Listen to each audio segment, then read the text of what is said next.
Back in 2021, I was 24 and finally ready to move out of my cramped apartment in Dayton, Ohio. I'd been grinding double shifts at a diner for years, saving every penny I could. When I saw the for sale sign on a small 2-story house out on Willow Creek Road, it felt like destiny aligning.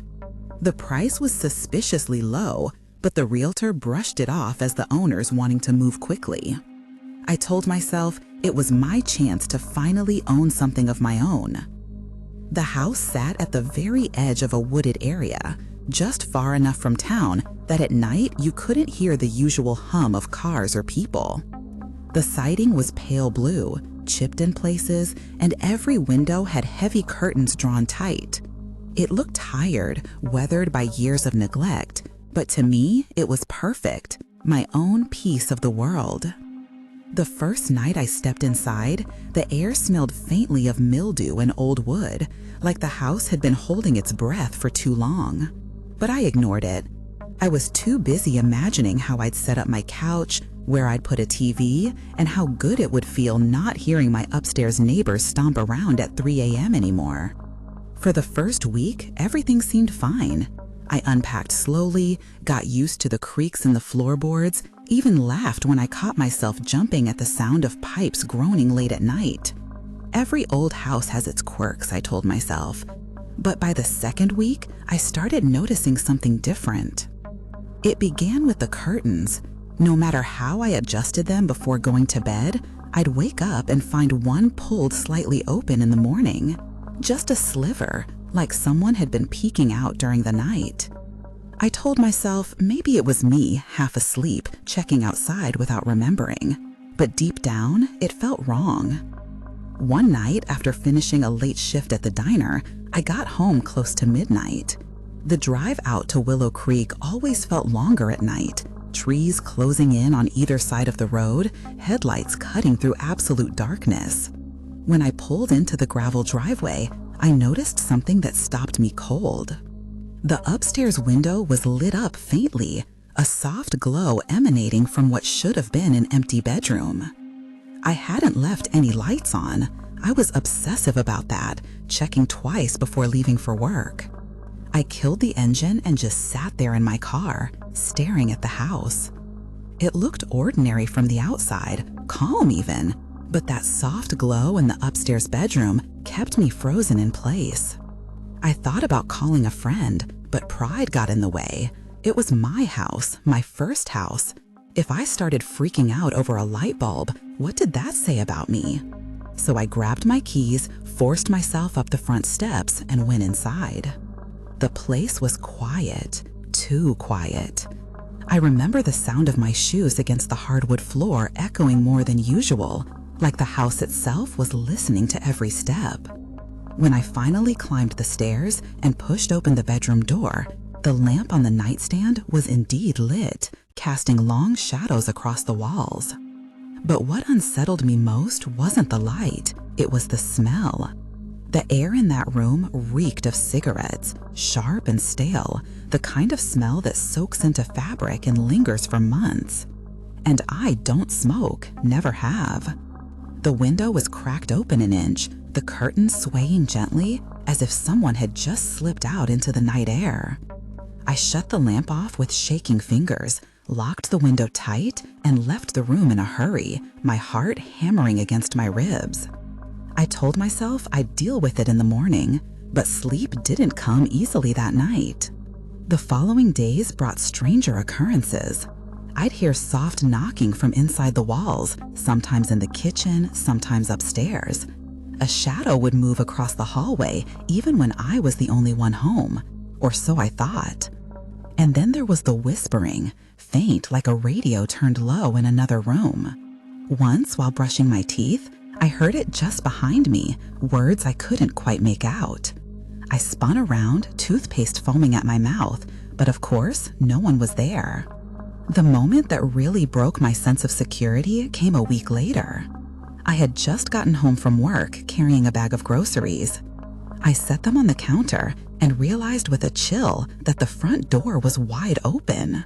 I knew I had locked it, I knew because I jiggled the handle twice before leaving, the way I always do. I stepped inside cautiously, calling out in case it was a break-in. My voice sounded so small in that house. Silence greeted me. I walked room to room, checking closets, corners, even under the bed like I was a kid again, afraid of monsters. Nothing seemed out of place. But when I came back downstairs, the groceries I'd left on the counter had been moved. The bag was toppled over, cans rolling across the floor. At first, I thought maybe I hadn't set them down properly, that they'd simply fallen. But then I saw the apple. It was sitting perfectly in the middle of the kitchen table, centered like a centerpiece. And on it was a fresh bite mark, the flesh already browning at the edges. My hands shook as I picked it up. The bite was small, too small to be mine, almost like a child. But the teeth marks were deep, desperate, like whoever had done it was starving. That night, I didn't sleep at all. I sat up on the couch, knife in hand, staring at the dark outline of the staircase. Every creak, every shift of the house settling made me flinch. Somewhere around 3 a.m., I swore I heard footsteps in the upstairs hallway. Slow, deliberate, pacing back and forth like someone working up the courage to come downstairs. By sunrise, I decided I couldn't keep pretending nothing was wrong. Something was in this house with me, and I needed answers. I called the realtor later that day, trying to be casual, asking if the previous owners had ever reported break-ins or squatters. She hesitated just enough before saying no that I knew she was lying. Her tone shifted quickly though, cheerful and professional, like she wanted me off the phone as fast as possible. That night, I decided to set up a trap of sorts. I didn't have cameras, but I angled a mirror from a thrift store so it reflected part of the hallway from my spot on the couch. I figured if anything moved, I'd see it in the reflection. I left every light off, sat there in the dark with the TV volume low, pretending to be half asleep, but watching that mirror like my life depended on it. Hours passed, nothing. Then, sometime after 2 a.m., I caught it. The reflection in the mirror shifted just for a second, a shadow gliding down the hallway toward the stairs. My blood turned to ice. Every hair on my arm stood up. My body screamed at me to run, but I forced myself to stay perfectly still.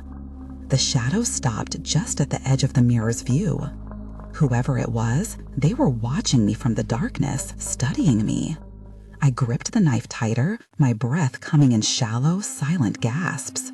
Then, without making a sound, the shadow pulled back, retreating into the depths of the house.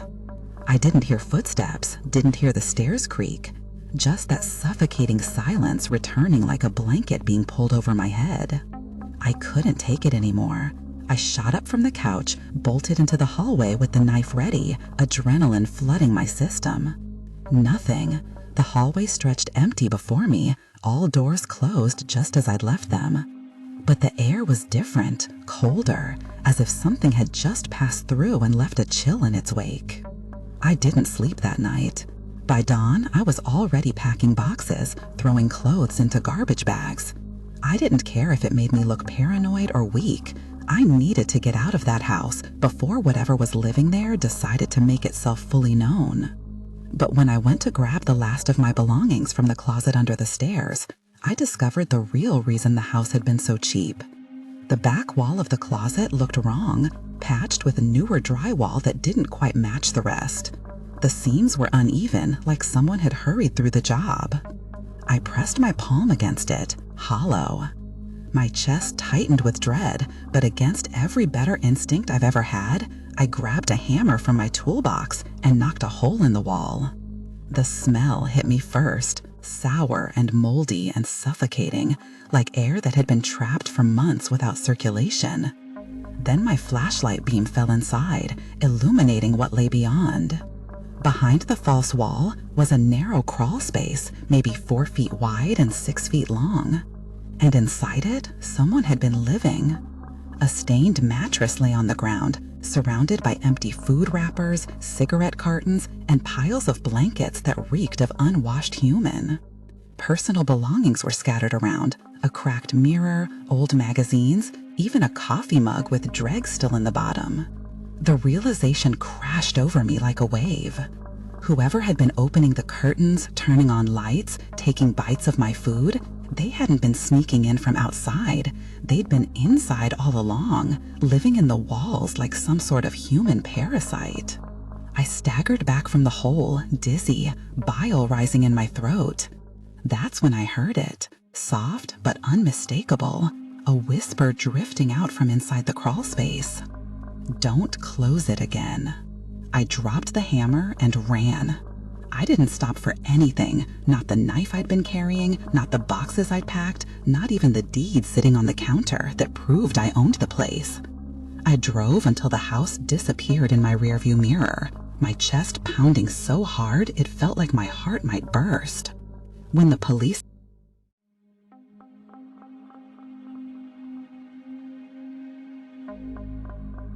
When you buy a house, you expect the normal headaches, leaks, repairs, maybe a few sleepless nights adjusting to the creaks and groans of an unfamiliar place.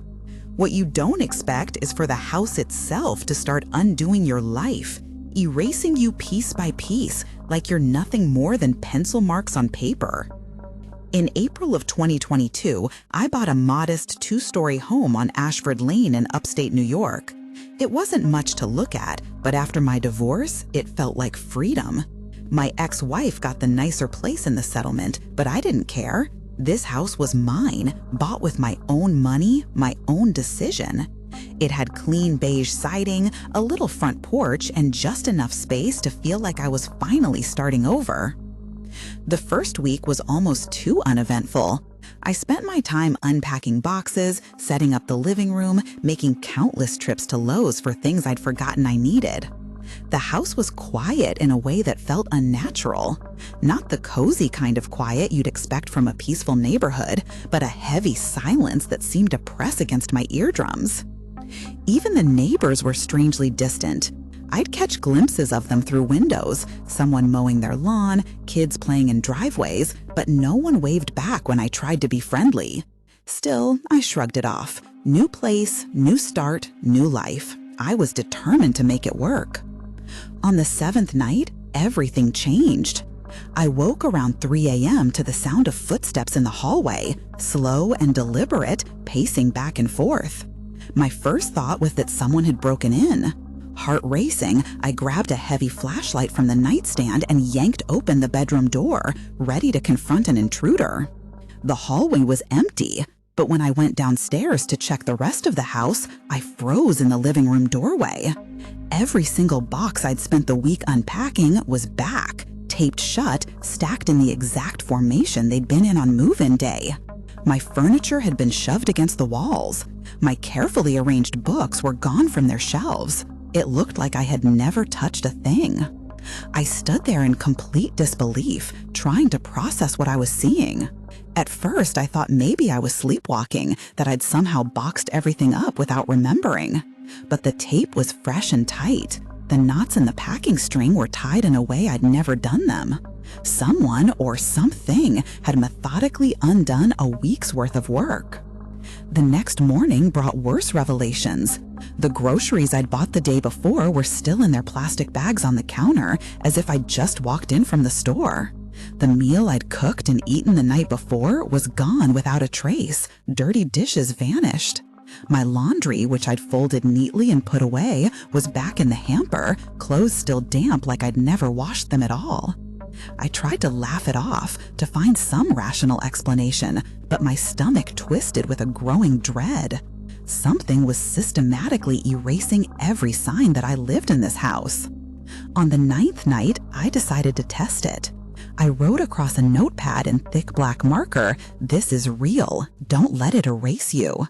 I placed it on my nightstand and went to bed, staring at those words until my eyes burned, committing them to memory.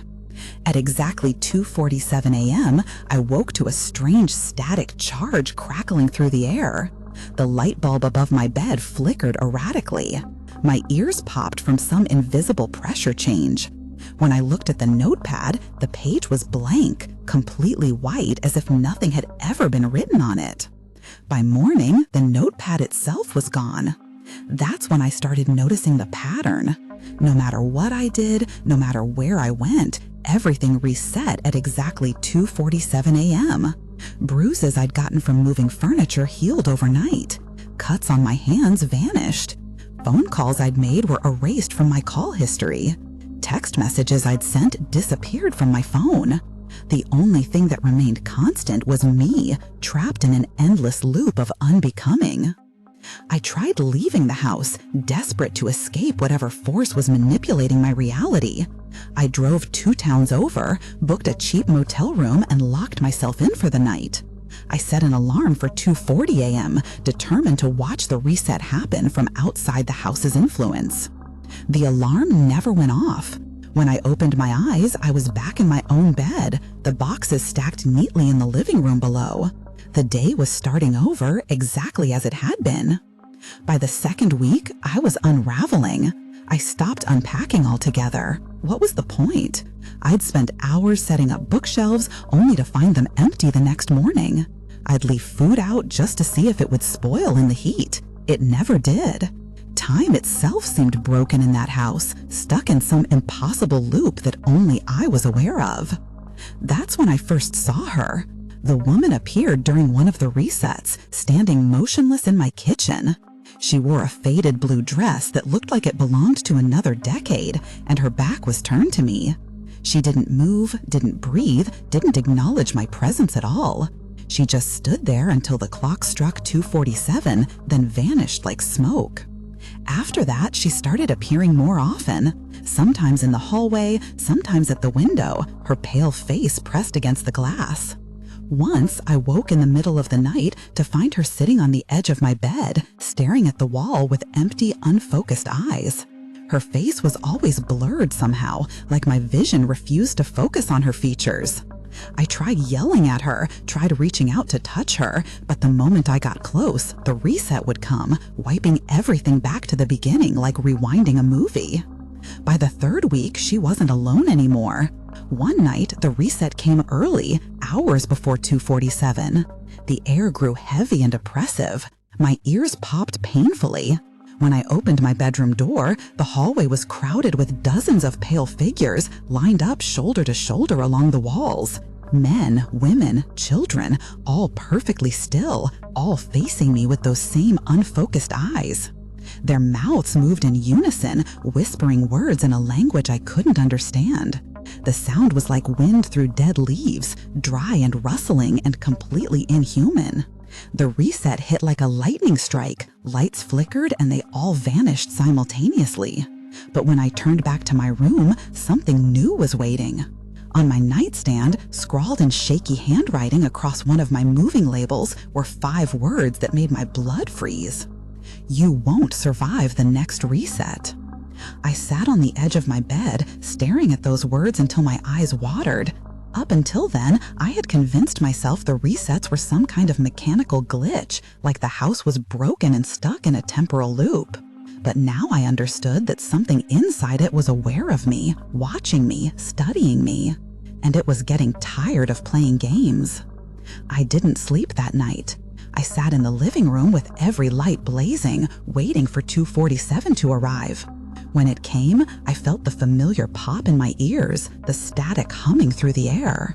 The boxes in the corner shimmered, half there and half not, caught between states of existence. But then, nothing. The reset didn't complete. Instead, the house held perfectly still, suspended in that moment between erasing and beginning again. I let out a shaky laugh of relief, thinking maybe I'd finally broken the cycle. But then I noticed something terrifying. The clock on the wall wasn't ticking anymore. My watch had stopped. Even the hum of the refrigerator had gone silent. The house wasn't alive anymore. It was frozen, trapped in a moment that should have been but never was. That's when the knocking started. It came from upstairs, slow and deliberate. Knock, knock, knock, like someone asking politely to be let in. I crept up the stairs, flashlight shaking in my hand, and followed the sound to the bathroom. I pushed the door open carefully. The mirror was fogged over completely, even though no one had showered in hours. And written in the condensation, as if traced by an invisible fingertip, were two simple words: "Join us." I stumbled backwards, nearly tumbling down the stairs. The moment my foot hit the bottom step, every door in the house slammed shut at once. The windows rattled violently in their frames. And then I heard them, footsteps pounding overhead, racing through the halls. Too many footsteps to be just one person. They sounded like a crowd running, fleeing from something, or chasing it. I bolted to the front door, yanking at the handle with desperate strength. It wouldn't budge. The deadbolt spun uselessly, disconnected from any mechanism. Behind me, voices started up, dozens of them overlapping in whispered conversations, some low and guttural, others high and childlike. They seemed to seep from the walls themselves, from the floorboards, from the very air around me. The words tangled together into an incomprehensible chorus, but one phrase repeated clearly through the chaos: "Reset, reset, reset." I covered my ears and screamed that I wasn't playing along anymore, that I wouldn't be erased. But the voices only grew louder, more insistent. Then the lights went out all at once, plunging me into absolute darkness. In the pitch black, I felt them, cold hands brushing against my arms, my shoulders, my face, fingers tracing my skin like they were memorizing me before I disappeared forever. My legs gave out, and I crawled across the floor blindly, reaching desperately for anything solid and real. My hand landed on cardboard, one of the moving boxes. I tore it open, desperate to anchor myself to something that belonged to me. Inside weren't clothes or books or any of my possessions. The box was filled with photographs, hundreds of them, but they weren't mine. They showed families I'd never seen before.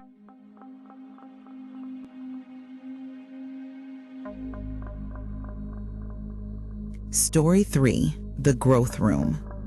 When my great-aunt Clara died, her will shocked everyone in the family. She had no children, no living siblings, and most of the extended relatives barely remembered she existed. Yet, her final testament contained one oddly specific demand, written in her shaky cursive handwriting: the house and land must never leave the family. My mother called it foolish nostalgia. My cousin swore Clara had been senile in her final years.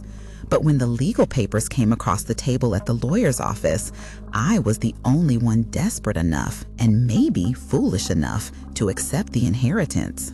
Clara's farmhouse sat on Maple Hollow Road, about 40 minutes outside Indianapolis. The drive out there was unsettling from the start. The road narrowed gradually as I got farther from town, until it felt like the woods were actively closing in around my car. Tree branches scraped against the roof, and the canopy overhead blocked out most of the afternoon sunlight. When the house finally came into view, something about it looked fundamentally wrong. It was a typical two-story farmhouse with white siding, paint flaking away in long strips, and shutters hanging askew from rusted hinges. But the fields around it should have been overgrown with weeds and wildflowers after years of neglect. Instead, they were covered with a strange dark moss that seemed to absorb light rather than reflect it, creating an unnatural shadow that stretched across the entire property. The neighbors weren't exactly welcoming. The woman who lived across the street watched me carrying boxes inside from behind her curtains. When I waved, she just shook her head slowly and let the blinds fall shut. At the gas station in town, when I mentioned where I was staying, the clerk's friendly smile collapsed. He muttered something under his breath about should have left it empty and hurried away before I could ask what he meant. That first night, the silence was suffocating. No crickets chirping, no owls hooting, not even the distant hum of power lines.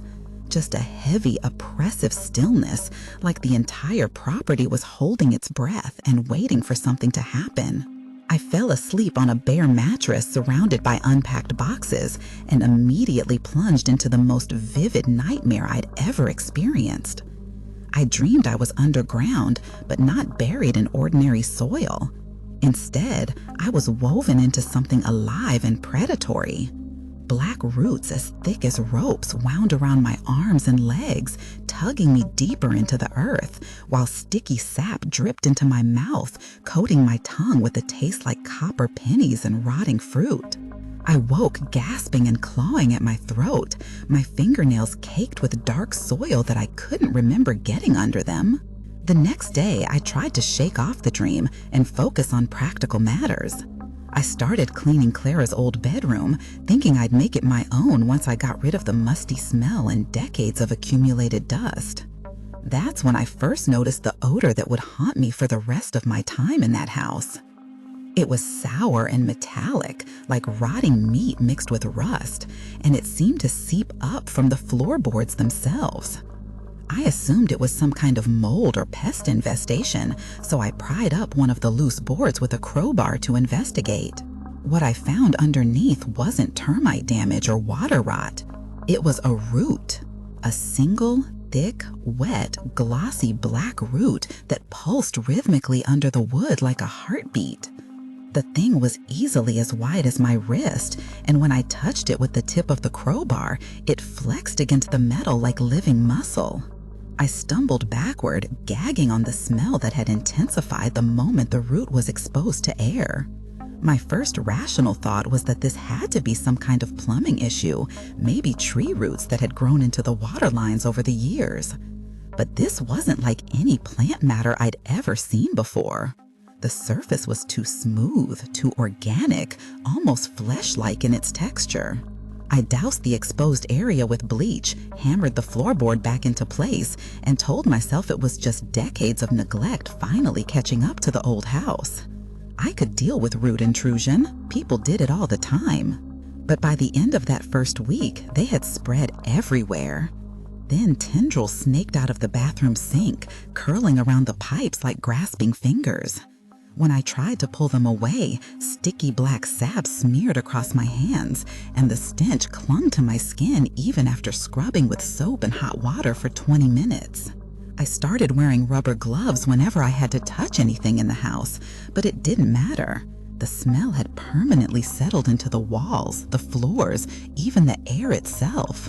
Faint and sour and inescapable, like breathing in decay. The sound started at night. Not the creaks and groans that old houses normally make as they settle. These had a rhythm to them, a pulse that seemed to come from beneath the floorboards.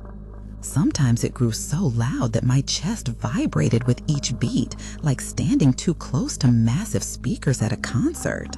One night, lying in the dark and listening to that steady thrumming, I heard something else mixed in. A wet, deliberate chewing sound. I pressed my ear to the floor, and the noise became sharper, more focused. Something was eating just inches beneath me, consuming whatever lay in the space between the house's foundation and the earth below. I avoided going into the basement after that. I told myself I didn't need to explore every corner of the house right away, that I could take my time settling in. But the truth was that I was terrified of what I might find down there. A few days later, I decided to walk the perimeter of the property just to get a sense of the land I'd inherited. Behind the old tool shed, the soil bulged upward in long ridges, as if something massive had been buried there and was now trying to push its way back to the surface. Curiosity got the better of my caution. I grabbed a shovel from the shed and started digging, thinking I might find old farm equipment or maybe the remnants of Clara's garden. But the deeper I went, the more wrong everything became. What I was digging through wasn't soil anymore. It was a tightly woven knot of those same black roots I'd found under the bedroom floor, only these were much larger. Some were as thick as my arm, pulsing faintly with that same rhythmic heartbeat. When the shovel blade made contact with them, they flexed and pushed back against the metal like they were actively resisting being cut. I dropped the shovel and stumbled away from the hole, my heart pounding so hard I thought I might pass out. Whatever was growing beneath Clara's property, it was far more extensive than just a few roots under the floorboards. The entire yard was alive with this thing, this network of pulsing organic matter that had no business existing in nature. The The dreams returned that night, more vivid and terrifying than before. Clara was there this time, sitting at the kitchen table with her back to me. Her skin was gray and waxy, like she'd been dead for weeks. Her eyes were clouded and unfocused, staring at nothing. She didn't speak or acknowledge my presence, just sat there tapping her long fingernails against the wooden table until the nails began to split and crack, oozing black sap that pooled around her hands. I woke to find red lines spreading faintly beneath the skin of my arms, like some kind of infection working its way through my bloodstream. I told myself it was stress, maybe an allergic reaction to whatever chemicals Clara had used to treat the wood floors over the years. I went into town the next day and bought industrial-strength sealant, heavy-duty work gloves, and every type of pesticide the hardware store carried. The cashier joked that it looked like I was going to war with the jungle. I forced a laugh and paid quickly, but my hands shook as I loaded everything into my car. By the second week, the roots weren't bothering to hide anymore. They dangled from the air vents like hair, thin, pale tendrils that brushed against my face while I slept. I'd wake up choking and gasping, my throat raw and my chest burning like I'd been breathing smoke all night. One morning, I staggered into the bathroom and caught sight of myself in the mirror. My eyes were watering and bloodshot, but that wasn't what made me freeze in horror. There, just beneath the surface of my skin, I could see them clearly in the harsh bathroom light. Faint red lines branching across my chest and down my arms, not veins or scratches, but roots. The same network that had taken over Clara's property was now growing inside me. I spent the rest of that day sitting in the bathroom, staring at my reflection and watching those lines slowly but steadily across my body.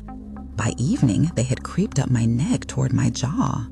My skin felt tight and itchy, like it was being stretched from the inside by something that was growing too fast to be contained. I tried to leave that night, I really did. I packed what I could fit in my car and headed toward the front door, keys in hand and engine already running outside. But when I grabbed the door handle, it wouldn't turn. The metal was warm to the touch, almost hot, and seemed to pulse with the same rhythm as the roots under the house. Through the front windows, I could see my car sitting in the driveway, but the view was wrong somehow. Instead of the road leading back to town, there was only darkness. A wall of those black roots pressed against the glass from the outside, writhing slowly like they were testing the strength of the barriers that separated them from me. By the third week, I had given up any pretense of trying to live normally in that house. I dragged a chair into the kitchen and sat with my back against the wall, clutching a flashlight that barely worked. The battery seemed to drain faster there, like the house itself was consuming the energy. I couldn't eat. The thought of food made me nauseous.